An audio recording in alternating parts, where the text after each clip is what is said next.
ഈ CSIR നമുക്കറിയാം, നമ്മുടെ ഒരു സോഷ്യൽ എഞ്ചിനീയറിംഗിന്റെ തന്നെ ഭാഗമാണ് CSIR എന്ന് പറയുന്നത്. അല്ല, അതിന് ചുക്കാൻ പിടിക്കുന്ന ഏജൻസിയാണ്. അപ്പോൾ CSIR-ുമായി ബന്ധപ്പെട്ട 34ഓളം പേറ്റന്റുകൾ കിട്ടി പ്രധാനമന്ത്രിയുടെ. അതെന്താണ് പുതിയൊരു സംഭവം? ബയോമെഡിക്കൽ വേസ്റ്റുകൾ, ഹോസ്പിറ്റൽ മാലിന്യങ്ങൾ, നമ്മുടെ ബ്ലഡും ആന്തരിക അവയവങ്ങൾ ഉൾപ്പെടെയുള്ള ഈ വേസ്റ്റുകളൊക്കെ ഇന്നത്തെ ഒരു നിയമം അനുസരിച്ച്, ഇപ്പോഴത്തെ ഒരു ഹോസ്പിറ്റലുകളുടെ റൂളൊക്കെ അനുസരിച്ചിട്ട് ഇത് 1500 ഡിഗ്രി സെൽഷ്യസിൽ ഇൻസിനറേറ്ററിൽ കത്തിച്ച് കളയണം എന്നുള്ളതാണ് ഇപ്പോഴത്തെ നിയമം.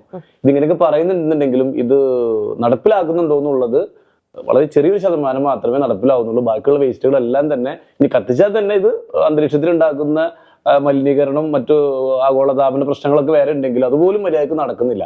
അപ്പൊ ഇതിനാണ് ഈ CSIR-ന്റെ ഈ ബയോമെഡിക്കൽ വേസ്റ്റുകൾ നമുക്ക് കൃഷിക്ക് ഉപയോഗിക്കാവുന്ന രീതിയിലുള്ള മണ്ണാക്കി മാറ്റുന്ന ടെക്നോളജിയാണ് CSIR ഡെവലപ്പ് ചെയ്തിട്ടുള്ളത്. ഇതിന്റെ ഒരു കെമിക്കലിന് 27 പാറ്റന്റുകളും ഇത് പ്രോസസ് ചെയ്യുന്ന മെഷീന് 7 പാറ്റന്റുകളുള്ള ആ 34 പാറ്റന്റുകളാണ് ഇപ്പോൾ CSIR ഞങ്ങൾക്ക് കൈമാറിയിട്ടുള്ളത്.